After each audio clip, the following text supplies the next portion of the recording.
ನೋಡ್ರಿ ಕಾಲ ಹೆಂಗ್ ಬಂತು. ರಾಜಕೀಯ ದಿನಮಾನಗಳ ಕಳೆದು ನಾನು ಸಚಿವನಾಗಿ ಉಪಮುಖ್ಯಮಂತ್ರಿಯಾಗಿ ಅವರ ಜಿಲ್ಲೆಗೆ ನಾನು ಮಂತ್ರಿಯಾಗಿ ಹೋಗುವಂತ ಸಂದರ್ಭ ಬಂತು. ಅವರು ಕಾಂಗ್ರೆಸ್, ನಾನು ಬಿಜೆಪಿ. ಆದ್ರೆ ಯಾವತ್ತು ನಾನು ರಾಯಚೂರಿಗೆ ಹೋಗ್ತಿದ್ನಲ್ಲ, ಅವತ್ತಿನ ದಿವಸ ನನ್ನ ಕುಟುಂಬದ ಒಬ್ಬ ಸದಸ್ಯ ನನ್ನ ಮನೆಗೆ ಬಂದಿದ್ದಾನೆ ಅಂತಕ್ಕಂಥ ಒಂದು ಅತ್ಯಂತ ಗೌರವದಿಂದ ನಡ್ಕೊಂಡಿರ್ತಕ್ಕಂಥ ವ್ಯಕ್ತಿ ಅದು ಬೋಸರಾಜ್ ಅವರು ಅಂತಕ್ಕಂಥ ಮಾತನ್ನ ಬಹಳ ಅಭಿಮಾನದಿಂದ ಈ ಮಾತನ್ನ ನಾನು ಹೇಳಲಿಕ್ಕೆ ಬಯಸ್ತೇನೆ. ಇವತ್ತಿನ ದಿವಸ ಬಹುಶಃ ನೀರು ಕುಡಿದ್ರಲ್ಲಿ ಅವ್ರಿಗೆ ಏನೋ ಒಂದು ಭಗವಂತ ಅವ್ರಿಗೊಂದು ಶಕ್ತಿ ಕೊಟ್ಟಿದೆ. ಅವತ್ತು ಕುಡಿ ನೀರಿಗೆ ನನಗೆ ಸಹಾಯ ಮಾಡಿದೆ.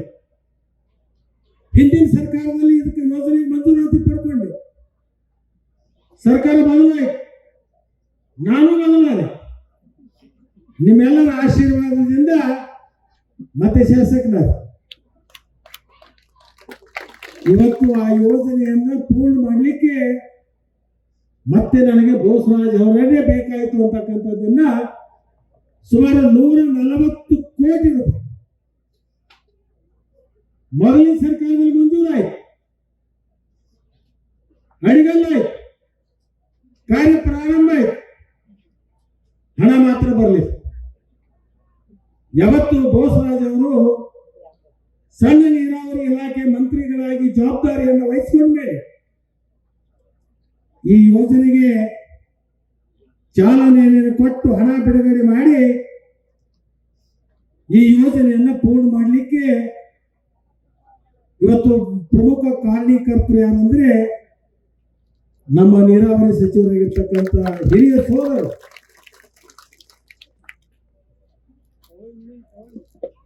ಅದರ ಜೊತೆಗೆ ಈ ಇಲಾಖೆ ಅನೇಕ ಅಧಿಕಾರಿಗಳಿವೆ. ಇಲ್ಲಿ ನಿವೃತ್ತಿ ಹೊಂದಿರತಕ್ಕಂಥ ನಮ್ಮ ತಾಲೂಕಿನವರು ಈ ಯೋಜನೆ ಆಗುವವರೆಗೆ ಮಾಕಾಣಿಯವರು ಹಗಲು ರಾತ್ರಿ ಓಡಾಟ ಮಾಡಿ ಎಕ್ಸಿಕ್ಯೂಟಿವ್ ಇಂಜಿನಿಯರ್ ಇರ್ಬೋದು, SC ಅವರು ಇರ್ಬೋದು, ಚೀಫ್ ಇಂಜಿನಿಯರ್ ಇರ್ಬೋದು, ಹಿಂದಿನ ಕಾರ್ಯದರ್ಶಿಗಳಿರ್ಬೋದು, ಈಗಿನ ಕಾರ್ಯದರ್ಶಿಗಳಿರ್ಬೋದು, ಈ ಯೋಜನೆಯನ್ನ ಮುಗಿಸ್ಲಿಕ್ಕೆ ಅವರೆಲ್ಲರ ಸಹಕಾರ ಮತ್ತೆ ನಮಗೆ ಸಹಾಯವನ್ನ ಮಾಡಿರ್ತಕ್ಕಂಥದ್ದಕ್ಕೋಸ್ಕರನೇ ಅವರೆಲ್ಲರನ್ನ ಕರೆಸಿ ನಿಮ್ಮ ಮುಖಾಂತರ ಅವರಿಗೊಂದು ಕೃತಜ್ಞತೆಯನ್ನು ಅರ್ಪಿಸಬೇಕು, ಅವರಿಗೊಂದು ಅಭಿನಂದನೆಗಳನ್ನ ಹೇಳಬೇಕು ಅಂತಕ್ಕಂಥ ಒಂದು ಕಾರ್ಯಕ್ರಮವನ್ನು ಆಯೋಜನೆ ಮಾಡಿದ್ರು. ಇವತ್ತಿನ ದಿವಸ ಈ ಭಾಗದ ಎಲ್ಲ ರೈತರು ಸೇರ್ಕೊಂಡು ನನಗೆ ಅವರಿಗೆ ಮತ್ತೆ 2 ಗದಗಳನ್ನು ಕೊಟ್ಟಿದೆ. ನಮಗೆ ಗೊತ್ತಿದೆ ಆ ಗದಗಳ ಮುಖಾಂತರ ಎಲ್ಲಿ ಅವನ್ನ ಉಪಯೋಗ ಮಾಡಬೇಕು, ಎಲ್ಲಿ ಮಾಡಬಾರ್ದು ಅಂತಕ್ಕಂಥ ನೀತಿ ಪಾಠವನ್ನು ಹೇಳಲಿಕ್ಕೆ ಇಬ್ಬರ ಪರಮ ಪೂಜ್ಯರನ್ನು ಕೂಡ ತಂದು ಕೊಡಿಸಿದೆ. ಅದನ್ನ ಒಳ್ಳೆಯದಕ್ಕೋಸ್ಕರ ನಾವು ಉಪಯೋಗ ಮಾಡ್ತೀವಿ ಹೊರತಾಗಿ ಆ ಗದಗಳನ್ನು ದುರುಪಯೋಗ ಮಾಡೋದಿಲ್ಲ ಅಂತಕ್ಕಂಥ ಮಾತನ್ನು ಕೂಡ ಈ ಒಂದು ಸಂದರ್ಭದಲ್ಲಿ ನಾನು ಹೇಳಲಿಕ್ಕೆ ಬಯಸಿ, ಬೋಸರಾಜ್ ಸಾಹೇಬ್ ನಮ್ಮ ತಾಲೂಕಿನ ಗತಿ ಹೆಂಗಾಗೈತೆ ಅಂದ್ರೆ ರಾಜ್ಯದಿಂದನೂ ದಂಡಿಗೆ ಬೆಂಗಳೂರಿಗೆ ಆ ದಂಡಿದ್ರೆ ಈ ಕಡೆ ಮಹಾರಾಷ್ಟ್ರ ದಂಡಿಗೆ ನಾವು ಈ ಜಾತ್ರೆಯಾಗ ಮದುವೆಯಾಗ ದಂಡಿಗೆ ಊಟ ಕೂಡ್ತಾರಲ್ಲ, ಆ ಕಡೆಯಿಂದ ನೀರ್ಕೋತ ಬರೋದ್ರಾಗ ಅಲ್ಲಿ ಬರೋದ್ರ ಕಲ್ಲೆ. ಹಂಗ ಅನೇಕ ಸಂದರ್ಭಗಳು ಆಗಿ ಹೋಗಿದ್ದಾವೆ. ಪಾಪ 6 ಗಂಟೆಗೆ ಬೆಂಗಳೂರು ಬಿಟ್ಟಿದ್ದಾರೆ. ನಮ್ಮ ಹತ್ರ ಬಿಟ್ಟು ಬೇರೆ ಕಾರ್ಯಕ್ರಮ ಇಲ್ಲ ಅವ್ರಿಗೆ. ಬೆಳಗ್ಗೆ 4 ಗಂಟೆ ಮನೆಯಾಗಿಂದ ಎದ್ದು ವಿಮಾನ ನಿಲ್ದಾಣಕ್ಕೆ ಹೋಗಿ ಅಲ್ಲಿ 6 ಗಂಟೆಗೆ ವಿಮಾನ ಹಿಡ್ಕೊಂಡು 7 ಗಂಟೆ ಬೆಂಗಳೂರು ಬೆಳಗಾವಿ ಬಂದು ಅಲ್ಲಿಂದ ಇಲ್ಲಿ ಬರ್ಬೇಕಾದ್ರೆ ಮತ್ತೆ 12 ಗಂಟೆನೆ. ನಮ್ಮ ಕೊನೆ ತಾಲೂಕ ಬೆಳಗಾವಿನಿಂದ ಈ ಊರಿಗೆ ಬರ್ಬೇಕಾದ್ರೆ 200 ಕಿಲೋಮೀಟರ್. ಅವ್ರು ಎಷ್ಟೇ ಆತುರ ಪಟ್ಟು ಬಂದರೂ ಸಹಿತ ಸಮಯ ಸಾಲದರೆ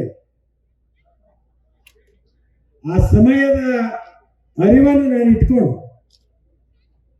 ಕೆಲವೊಂದು ವಿಚಾರಗಳನ್ನು ಮಾತ್ರ ಹೇಳಲಿಕ್ಕೆ ನಾನು ಬಯಸ್ತೀನಿ.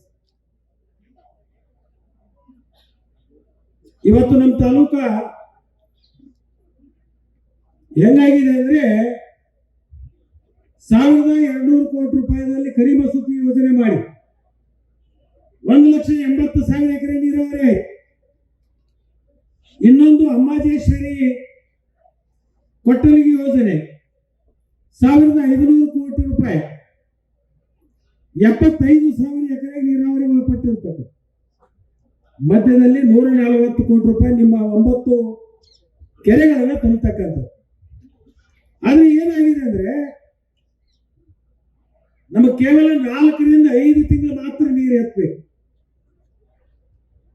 ಏನು ಫ್ಲೋ ವಾಟರ್ ಇರ್ತಲ್ಲ, ನೀರು ಹರಿದು ಹೋಗ್ತಾ ಇರ್ತದೆ. ಹರಿದು ಹೋಗುವಾಗ ಮಾತ್ರ ನಾವು ನೀರು ಎತ್ಕೊಂಡು ಈ ಭಾಗಕ್ಕೆ ತಂದು ಕೊಡ್ಬೇಕು. ಕರಿಮಸೂತಿ 5 ತಿಂಗಳು, ಅಮ್ಮಾಜೇಶ್ವರಿ ಬಸವೇಶ್ವರ ನಮ್ಮ ಕೊಟ್ಟಲಿಗೆ ಬಹುಶಃ 5-5.5 ತಿಂಗಳು, 6 ತಿಂಗಳು, 1 ತಿಂಗಳು ಜಾಸ್ತಿ. ನಮ್ಮ ರೈತರ ಪಾಡ ಏನಾಗಿದೆ ಅಂದ್ರೆ ಪೂರ್ತಿ ಊಟನೂ ಮಾಡಂಗಿಲ್ಲ, ಉಪವಾಸ ಇರಂಗಿಲ್ಲ. ಊಟಕ್ಕೆ ಕರಿತೀವಿ, ತಟ್ಟೆ ಹಚ್ತೀವಿ, ಹೋಳಿಗೆ ಹಾಕಿ ತುಪ್ಪ ಹಾಕ್ತೀವಿ. ಎಷ್ಟು ಹಾಕ್ತೀವಿ ಅಂದ್ರೆ 2 ಹಾಕ್ತೀವಿ.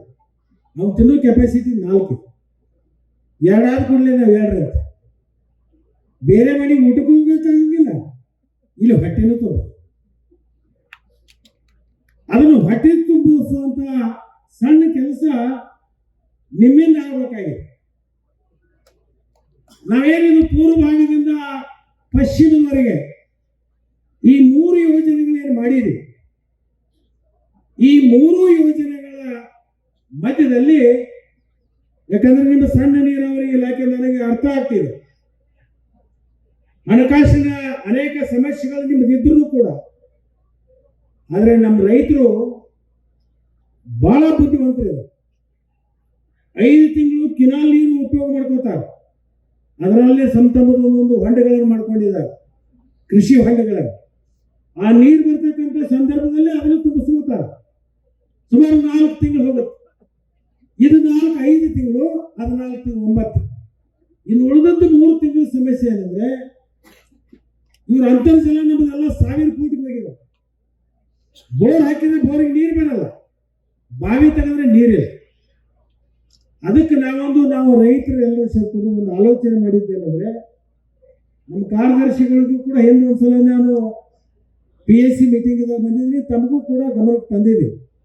ನಮಗೆ ಏನೂ ಬೇಡ, ಬರೀ 25 ಕೋಟಿ ರೂಪಾಯಿ ಕೊಡ್ರಿ, ಇಡೀ ರಾಜ್ಯದೊಳಗ ಅಂತರ್ಜಲ ಹೆಂಗ ಮಾಡಬೇಕು ಅಂತ ಹೇಳಿ ಇಡೀ ರಾಜ್ಯದ ಜನ ಬಂದು ಅತನಿಗೆ ಬಂದು ನೋಡ್ಕೊಂಡು ಹೋಗುವಾಗ ನಾವು ಅಂತರ್ಜಲವನ್ನ ಹೆಚ್ಚು ಮಾಡ್ತೇವೆ.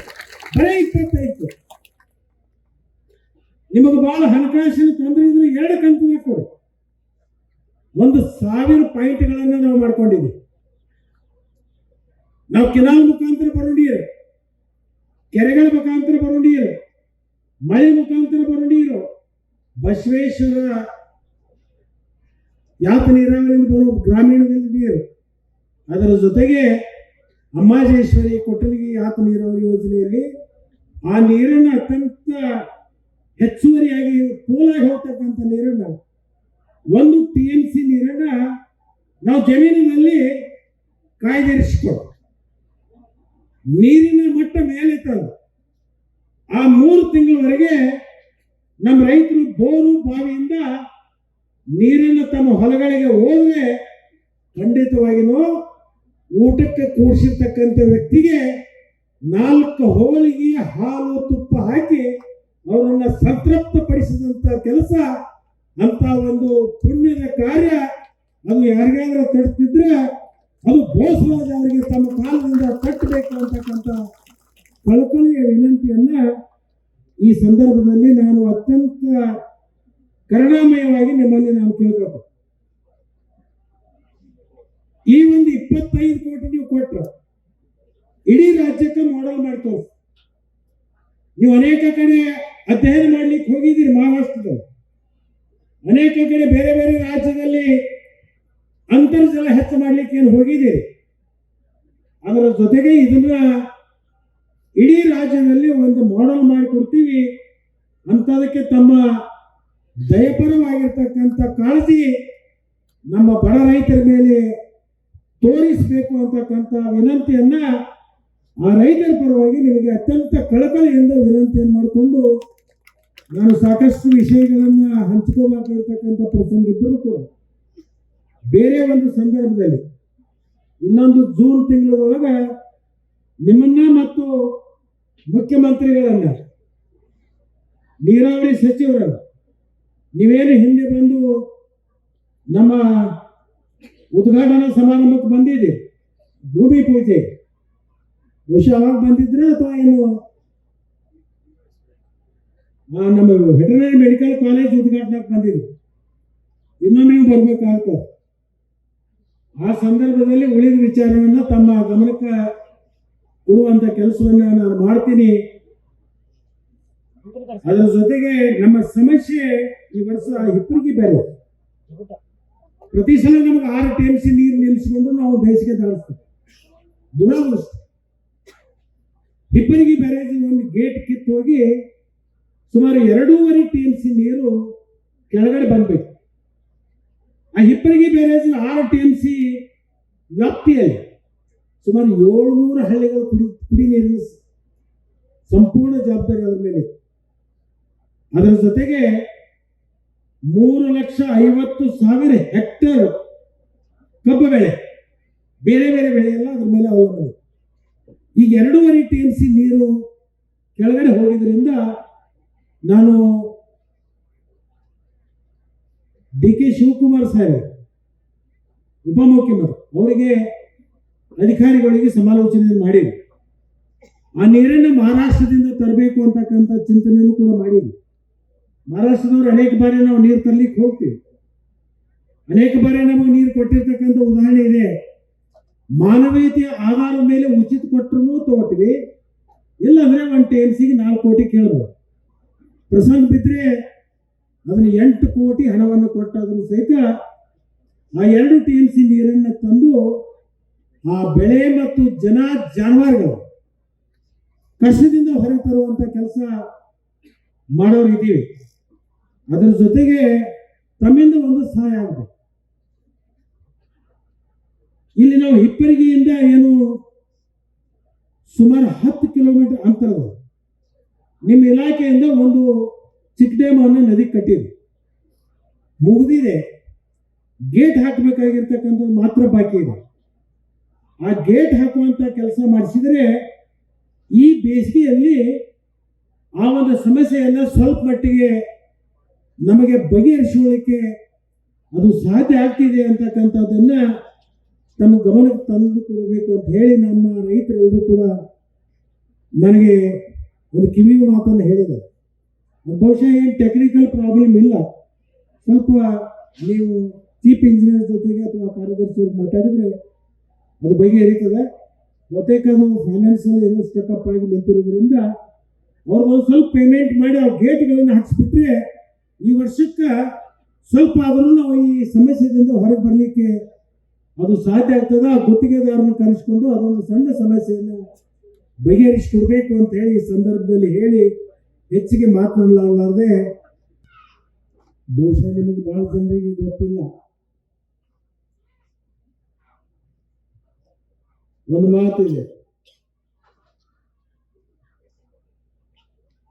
ಎತ್ತನ ಮಾಮರ ಎತ್ತನ ಕೋಗಿಲೆ ಎತ್ತನ ಎಂತ ಸಂಬಂಧವಯ್ಯ ಅಂತ ಹೇಳಿ ನಮ್ಮ ಶರಣರು ಹೇಳಿದ್ದಾರೆ. ಅಂದ್ರೆ ಇವತ್ತಿನ ಕೇಂದ್ರ ಬಿಂದುವಾಗಿರ್ತಕ್ಕಂಥ ನಮ್ಮ ಸಣ್ಣ ನೀರಾವರಿ ಸಚಿವರಾಗಿರ್ತಕ್ಕಂಥ ಬೋಸರಾಜ್ ಸಾಹೇಬರು ನನ್ನ ಅವರ ಮಧ್ಯದಲ್ಲಿ ಎಂಥ ಸಂಬಂಧ ಅಂದ್ರೆ ಅವರು ರಾಯಚೂರಿನವರು, ನಾನು ಬೆಳಗಾವಿ. ಮತ್ತು ಸುಮಾರು 25 ವರ್ಷದಿಂದ ಅವರೊಂದು ಪಕ್ಷದಲ್ಲಿ ನಾನೊಂದು ಪಕ್ಷದಲ್ಲಿ. ನಾನೊಂದು ವಚನಗಳನ್ನು ನಿಮಗೆ ಯಾಕೆ ಹೇಳಿದೆ ಅಂದ್ರೆ, 2004ನೇ ಇಸ್ವಿಯಲ್ಲಿ ಈ ಭಾಗ ಕುಡಿ ನೀರಿಗಾಗಿ ಹಪಾಯಿಸುತ್ತಿತ್ತು. ಅವತ್ತು 2004ನೇ ಇಸ್ವಿಯಲ್ಲಿ ರಾಜ್ಯದ ಮುಖ್ಯಮಂತ್ರಿಗಳಾಗಿರ್ತಕ್ಕಂಥ ಧರ್ಮಸಿಂಗ್ ಸಾಹೇಬರು ನಮ್ಮ ಸಚಿವರು ಅವರಿಗೆ ರಾಜಕೀಯ ಕಾರ್ಯದರ್ಶಿಗಳು, ಪೊಲಿಟಿಕಲ್ ಸೆಕ್ರೆಟರಿ,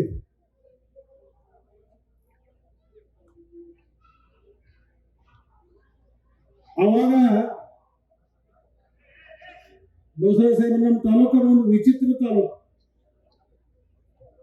ಒಂದು ಕಡೆ ಅತಿವೃಷ್ಟಿ, ಇನ್ನೊಂದು ಕಡೆ ಅನಾವೃಷ್ಟಿ. ಒಂದು ಕಡೆ ಮಹಾಪೂರ್ ಬಂದು ನೂರಾರು ಹಳ್ಳಿಗಳು ಮುಳುಗಿ ಹೋಗು, ಇನ್ನೊಂದು ಕಡೆ ನೂರಾರು ಹಳ್ಳಿಗಳಿಗೆ ಕುಡಿಲಿಕ್ಕೆ ನೀರಿಲ್ಲ. 1989ರಲ್ಲಿ ಕೃಷ್ಣಾ ನದಿ ಸಂಪೂರ್ಣ ಬತ್ತಿ ಹೋಗಿ ಕುಡಿ ನೀರಿನ ಹಾಕಾರ. ಘಟಪ್ರಭಾ ನದಿಯಿಂದ ಇಲ್ಲಿ ನೀರು ತರಬೇಕು ಕುಡಿಲಿಕ್ಕೆ. ಅವಾಗ ರೈಲ್ವೆ ಮುಖಾಂತರ ಶೇಡ್ಬಾಳ್ವರೆಗೆ ನೀರು ತಂದು ಶೇಡ್ಬಾಳ್ದಿಂದ ಟ್ಯಾಂಕರ್ ಮುಖಾಂತರ ಹಳ್ಳಿ ಹಳ್ಳಿಗೆ ನೀರು ಕೊಡ್ತಕ್ಕಂಥ ಕಾರ್ಯ ಆಗಿ ಹೋಗಿತ್ತು. ಜನ ಸ್ನಾನ ಮಾಡಿದ್ರೆ ಆ ಬಕ್ಸು ಹೊರಗಡೆ ಬರ್ತಕ್ಕಂಥ ನೀರನ್ನು ಬಕೆಟ್ನಲ್ಲಿ ಹಿಡಿದಿಡೋ, ಆ ನೀರನ್ನ ಮತ್ತೆ ಅರವಿಯನ್ನು ತೊಳಿಲಿಕ್ಕೆ ಉಪಯೋಗ ಮಾಡ್ತಕ್ಕಂಥದ್ದು. ನೀರಂದ್ರೆ ಬಂಗಾರ. ಅಂತ ಸಂದರ್ಭದಲ್ಲಿ ಭೂಮಿಗೆಲ್ಲ ಕುಡಿಲಿಕ್ಕೆ ನೀರಿರಲಿಲ್ಲ. ನಮ್ಮ ಕ್ಷೇತ್ರದಲ್ಲಿ 64 ಹಳ್ಳಿಗಳು. ಅವತ್ತಿನ ದಿವಸ ಮಹಾಪೂರ ಬಂತು. ಒಂದು ಕಡೆ ನೀರಿಗೆ ಹಪಾಪಿ ಆಗ್ತಿತ್ತು. ಉಪಕಾರ ಮಾಡಿದವರು ನಾವು ಸ್ಮರಣೆ ಮಾಡಬೇಕಾಗ್ತದೆ. ಅದು ಮನುಷ್ಯನ ಧರ್ಮ. ಅವತ್ತು ನನಗೊಬ್ಬರು ಹಿರಿಯ ಅಧಿಕಾರಿ ಹೇಳಿದರು, ನಾನೊಂದು ಮಲ್ಟಿ ವಿಲೇಜ್ ಯೋಜನೆಗಳನ್ನು ಮಾಡಿದ್ದೆ. ಸುಮಾರು 46 ಹಳ್ಳಿಗಳಿಗೆ ಕುಡಿ ನೀರಿಗೋಸ್ಕರ ಒಂದು ನೀಲಿ ನಕ್ಷೆಯನ್ನು ಸಿದ್ಧ ಮಾಡಿಕೊಂಡು ಸುಮಾರು 45 ಕೋಟಿ ರೂಪಾಯಿ. ಅವತ್ತು ರಾಕೇಶ್ ಸಿಂಗ್ ಅವರು ಬಿಜಾಪುರದಲ್ಲಿ ಡಿಸಿ ಆಗಿದ್ರು. ಆಗ್ತಾನೆ ಪ್ರಮೋಷನ್ ಆಗಿ ಬೆಂಗಳೂರಿಗೆ ಹೋಗಿದ್ರು. ಅವರಿಗೆ ನನಗೆ ಸ್ವಲ್ಪ ಸ್ನೇಹ. ರಾಕೇಶ್ ಸಿಂಗ್ ಅವರು ಒಂದು ಮಾತು ಹೇಳಿದರು, ನೀವು ಧರ್ಮಸಿಂಗ್ ಅವರ ಹೋಗಿ ಅದನ್ನ ಕೊಡುವಾಗ ಪೊಲಿಟಿಕಲ್ ಸೆಕ್ರೆಟರಿ ಅವರು ಬೋಸರಾಜ್ ಅವರಿದ್ದಾರೆ, ಅವ್ರಿಗೆ ಹೋಗಿ ಒಂದ್ಸಲ ನೀವು ಭೇಟಿಯಾಗಿ ಅವರಿಗೆ ಮನವರಿಕೆ ಮಾಡಿದ್ರೆ ನಿಮ್ಮ ಕೆಲಸ ಸುಲಭ ಆಗ್ತದೆ ಅಂತಕ್ಕಂಥ ಮಾತನ್ನ ಹೇಳಿದ್ರು. ನಾನು ಶಾಸಕರ ಭವನದಾಗಿದ್ದೆ, ಅವರು ಶಾಸಕರ ಭವನದಾಗ ಇದ್ದೆ. ಬೆಳಿಗ್ಗೆ ಹೋದೆ. ನಾನು ಬೋಸರಾಜ್ ಅವರು ಕೇಳ್ಕೊಂಡೆ, ನಮ್ಮ ನೀರಿಗಾಗಿ ಜನ ಹಪಾಪಿಸ್ತಾ ಇದ್ದಾರೆ, ಸ್ವಂತ ಕುಡಿ ನೀರಿನ ಯೋಜನೆಯನ್ನು ಮಾಡಬೇಕು ಅಂತಕ್ಕಂಥ ಒಂದು ಯೋಜನೆಯನ್ನು ತಂದಿದೆ. ಅದಕ್ಕೆ ನೀವು ಧರ್ಮಸಿಂಗ್ ಅವರಿಗೆ ಮನವರಿಕೆಯನ್ನು ಮಾಡಿಕೊಟ್ಟು ನಮ್ಮ ಯೋಜನೆಗೆ ಮಂಜೂರಾತಿ ಕೊಡಿಸ್ಬೇಕು ಅಂತ ಹೇಳಿ ನಾನು ಕೇಳ್ಕೊಂಡೆ. ಅವ್ರು ಹೇಳಿದ್ರೆ, ನೀವು ಮುಖ್ಯಮಂತ್ರಿ ಅವರಿಗೆ ಭೇಟಿಯಾಗಿ ಕೊಡಿ, ನಾನು ತಕ್ಷಣ ಬರ್ತೀನಿ ಅಂತ ಹೇಳಿದ್ರು. ಪಾಪ ಇನ್ನೂ ಚಾ ಮತ್ತು ನಾಷ್ಟ ಆಗಿರ್ಲಿಲ್ಲ. ಅದನ್ನು ಬಿಟ್ಟು ನಾನು ಜೊತೆಗೆ ಬಂದ, ನಡಿ ಹೋಗೋಣ, ಒಂದು ಒಳ್ಳೆ ಕೆಲಸ. ನಾವು ಹೋಗಿ ಧರ್ಮಸಿಂಗ್ ಸಾಹೇಬರಿಗೆ ಕೊಟ್ಟಾಗ ಇದನ್ನು ಮಾಡಿಕೊಡ್ಬೇಕು, ನಮ್ಮ 46 ಹಳ್ಳಿ ಜನರಿಗೆ ಇದೊಂದು ಪುಣ್ಯದ ಕಾರ್ಯ ಇದೆ ಅಂತ ಹೇಳಿ ನಾ ಹೇಳಿ ಮುಗಿಸೋದ್ರೊಳಗೆ ಬೋಸರಾಜ್ ಅವರು ಹೇಳಿದ್ರು, ಸರ್ ಬಹಳ ಅವಶ್ಯವಾಗಿರ್ತಕ್ಕಂಥದ್ದು, ಅಲ್ಲಿ ಜನರ ಒಂದು ಕಷ್ಟವನ್ನು ಕೇಳಿದ್ದೀನಿ, ನನ್ನ ಕರುಳು ಚೂರು ಅಂದಿದೆ, ದಯವಿಟ್ಟು ಇದನ್ನು ಮಾಡಿಕೊಡ್ಬೇಕು. ನಾವು ಕಾಂಗ್ರೆಸ್ ಅವರು ಇರ್ಬೋದು, ಆದ್ರೆ ಅವ್ರು ಬಿಜೆಪಿ ಅವರು ಇರ್ಬೋದು, ಅಲ್ಲಿ ಎಲ್ಲಾ ಜನ ನೀರು ಕುಡಿಯುವಂತ ಕೆಲಸ ಆಗ್ತದ, ಈ ಒಂದು ಒಳ್ಳೆ ಕೆಲಸಕ್ಕೆ ನೀವು ಮಾಡಿಕೊಡ್ಬೇಕು ಅಂತಕ್ಕಂಥ ಹೇಳಿದಂತ ಪುಣ್ಯಾತ್ಮ ಯಾರಾದ್ರೂ ಇದ್ರೆ ಅದು ಬೋಸರಾಜ್ ಸಾಹೇಬರು ಅಂತಕ್ಕಂಥದ್ದನ್ನ ಇವತ್ತು ಬಹಳ ಅಭಿಮಾನದಿಂದ ಮಾತನ್ನ ಹೇಳ್ತೀನಿ. ಅವ್ರಿಗೆ ನೆನಪಿರ್ಲಿಲ್ಲ. ಅವರು ನಾನು ಬರುವಂತ ಸಂದರ್ಭದಲ್ಲಿ ಆ ವಿಷಯವನ್ನು ತಿಳಿಸಿದಾಗ ಅವರಿಗೆ ಒಂಥರ ಆವಾಗ ಆಶ್ಚರ್ಯ ಆಯ್ತು. ನೋಡ್ರಿ, ಅದಕ್ಕೆ ಹೇಳಿದೆ, ಎತ್ತನ ಮಾಮರ ಎತ್ತನ ಕೋಗಿಲೆ ಎತ್ತನ ಎತ್ತ ಸಂಬಂಧವಯ್ಯ ಅಂತ.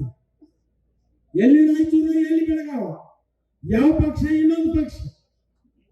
ಆದ್ರೆ ಸಾರ್ವಜನಿಕರಿಗೆ, ಜನರಿಗೆ ಒಳ್ಳೇದು ಮಾಡಬೇಕು ಅಂತಕ್ಕಂಥ ಹೃದಯವಂತಿಕೆ ಇರ್ತಕ್ಕಂಥವರು ಬೆರಳಾಗಿ ಎನಿಸ್ತಕ್ಕಂಥ ಜನರಲ್ಲಿ, ಅದರಲ್ಲಿ ನಮ್ಮ ಬೋಸರಾಜ್ ಅವರು ಅಂತಕ್ಕಂಥ ಮಾತನ್ನು ಈ ಸಂದರ್ಭದಲ್ಲಿ ನಾವು ಹೇಳಿದ್ದೇವೆ.